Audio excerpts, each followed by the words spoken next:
Дэлхийн номер 1 брэнд болох Optimum Nutrition-ы орг амино BCA-гийн албан ёсны борлуулагч Energy Shop. Сайн байна найзуудаа. Top Friend бэлэглэн гэсний дагуу намайг анханасаа дэмжиж ирсэн Жамин Жай яхад нэг хайрцаг банан буюу Өмнөд Америкаас орж ирсэн Chiquito брендийн бананыг бэлгэлж байна. За харин одоо сэдв рүүгээ орцгоё. Намайг Хаширдан гэдэг. Би 18 тагаас Оросын холбооны улсын эрхүү мөнчид эрхүүгийн техникийн сургуульд суралцахдаа анх бодибилдинг фитнесээр хичээлж эхэлсэн. За энэ хугацаанд бол мэдээж би анх хичээлж эхлэхдээ бол маш турхаа байсан. Мэдээж турхаа хүн болгоны одоо зовлон болвол таргалж гэхээс илүү булчин масс нэмж одоо нэлээд бакиулах хүсэлтэй байсан гэж хэлж байна. За мэдээж одоо эрхүүд бол олон жил сурахдаа бодибилдинг фитнесээр пауэрлифтингээр хичээлэхдээ би 55 кг-аас 108 кг болтлоо ерөнхийдөө бол масс нэмсэн. 108 кг-тай болоод одоо бакиулаад ирэхлээр ер нь бол мэдээж найз нөхдийн зүгээс бол маш их хүндлэл ирдэг. За ингээ 33 нас гараад ирсэн чинь ер нь бол цаашдаа ирээдүйдээ ийм одоо их масстай байх нь бол эрүүл мэнд юм уу биш юм уу гэж одоо бодож эргэлзэж эхэлсэн гэж байна. 108 кг-аас бол ер нь бол нэлээд ингээ хассан. Нэлээд ингээ хасаж явах процесст бол мэдээж нөгөө найз нөхөд маань дахиад надад бол бас нөлөөлөх гэж оролцсон. Чи ер нь бол маш муухай болж байна. Хитрхи туранхай болоод байна. Жижигхэн болж байна.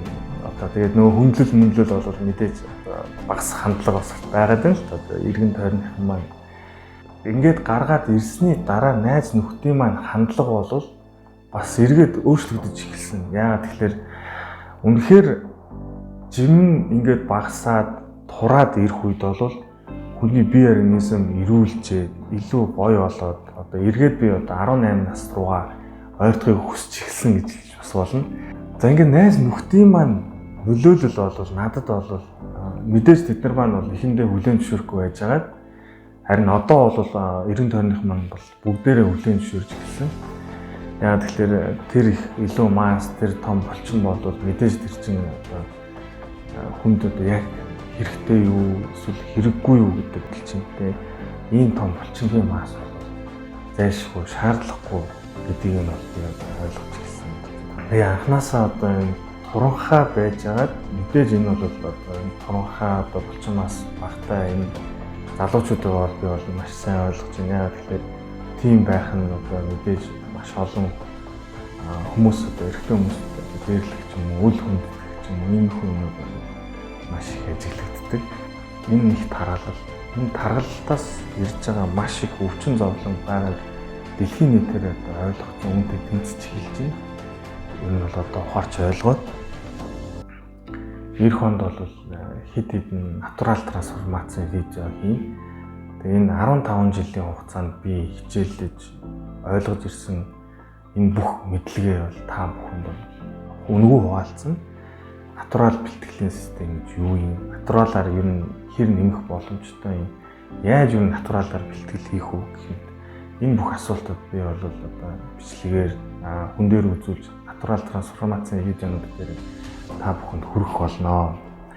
Дэлхийн нийтийн чиг хандлага бол эргээд ийм том булчин масс нэг хэрэгтэй бишээ гэдгийг ер нь бол ойлгож ийн гэдгийг бол би өөрөө видео блог хийх явцдаа юм ухаарч байна. Бодибилдинг бол одоо men's physique гэдэг ангиллыг бол гаргаж ирсэн. Men's physique англи бол мэдээж тийм булчин масс тийм том биш. Өөр six pack-тэй тэр англи бол ер нь дэлхийн нийтийг залуучуудаагаар одоо уриалаад тиймэрхүү одоо бие хаачин хамгийн зохимжтой байна, хамгийн эрүүл юм байна гэдгийг уриалж байна. Тэгээд Mr. Olymp тэмцээний зохион байгуулалтыг IFBB холбоо одоо men's physique ангиллыг бол зүгээр гаргаагүй. Тэгэхээр тийм бие хаа бол ирээдүйд мод болно. Бодибилдингийн тамирчин одоо Mr. Olymp, Phil Heath ч гэдэг юм уу, Sean Roden ч гэдэг юм уу эдгээр хүмүүсийн дэмжигч даагчд нь бол men's physique ангиллд өрсөлддөг одоо даагч одоо тэдгээр хүмүүсийн одоо харьцангуй бага байгаа. Экстрим бодибилдинг бол одоо зөвхөн цөөхөн одоо сонирхогчд бодибилдинг фитнесийг одоо маш их шимтэн үздэг, тэрийг шүтдэг тийм цөөхөн хүрээлэлтэй болж эхэлж байгаа гэдгийг бол би бас ухаарч ойлгож байна. Натурал бэлтгэлийн систем гэж юу байд юм уу гэвэл яг үүндээ бол натурал бэлтгэлийн систем маань одоо постэр бодибилдинг фитнесийн эртээр үеэс гарч ирсэн гэж би бас боддог. Жишээлх нь бол Майк Менцер байна. Одоо анх 14 хоногт нэг удаа одоо супер тренинг гэдэг нэртэй ном гаргаад тэр ном дээрээ 14 хоногт одоо барыг нэг бэлтгэл хийдэг ч гэдэг юм уу. Ийм хөө маягаар одоо анх хэлж исэн гэж би бас хэлмээр байна. Миний хувьд бол би өөрөө 2 ч удаа маш хүн дээр өвдөжсэн. Одоо өвчин зовлон гэж юу байдгийг бол би мах бодороо маш сайн мэднэ. Кристиано Роналдо шүү.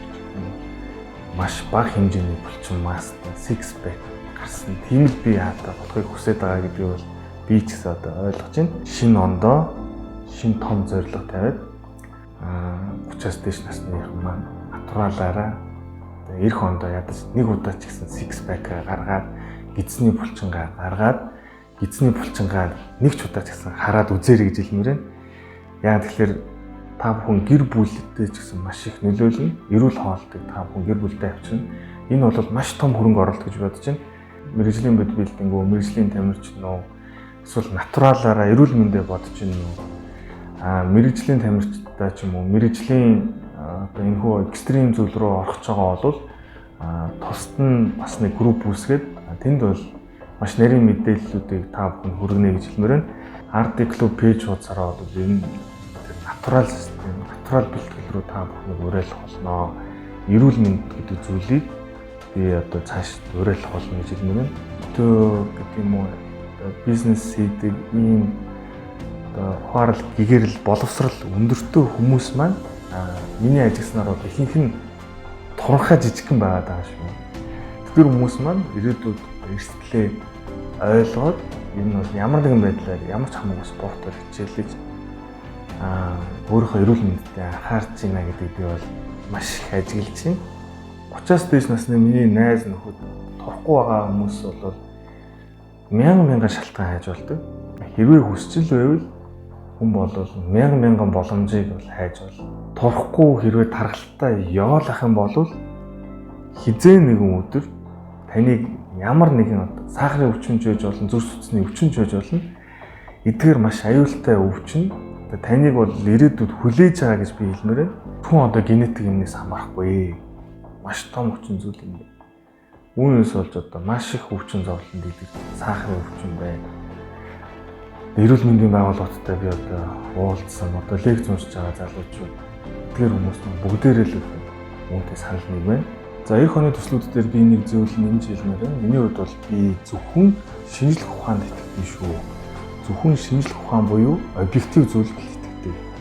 Түүнээс биш ямар нэгэн субъектив гэдэг юм уу тиймэрхүү зүйл бол би юус огт итгэдэггүй. Миний бодлоор бол танин мэдхэн видео блог үздэг хүмүүс л өөрчлөгдөж чаддаг гэж боддог. Танин мэдхүү ер нь бол яг юунд хэрэгтэй вэ гэхээр энэ шинэ мэдээлэл яг юунд хэрэгтэй вэ гэхээр ирээдүг харж мэдхэд хэрэгтэй гэдэг. Жишээлх юм бол маргааш хэдэн градус халуун байх вэ? Хэдэн градус хүйтэн байх вэ гэдгийг ч гэдэг юм үү те. Танин мэдхүү маань өөрөө ирээдүйд болох зүйлийг бол урьдчилан харахад бол тусалдаг гэж хэлж байна. Тэгэхээр миний хувьд бол ирээдүйг би ингэж харж байна. Хүн төрөлхтөн эргээд тэр натурал гэдэг зүйл рүү явж байна. Бүх хүнс хоол хүнс тэр натурал гэдэг зүйл рүү явж байна. Одоо бүх тамирчид гэдэг юм уу? Эдгээр бүх хүмүүс бол эргээд тэр байгалийн тэр бие хаа руу явж эхэлж байна. За энэ бичлэг бол эрүүл мэнд гэдэг зүйл бол маш энгийн зүйлээс эхэлдэг гэдгийг та бүхэн хэлмээр байна. Жишээлх юм бол за ингээд эх ондоо бүгдээрээ аз жаргалтай эрүүл энх байгаасаа гэж хүсээд энэ хөв бичлэгээ өндөрлөё.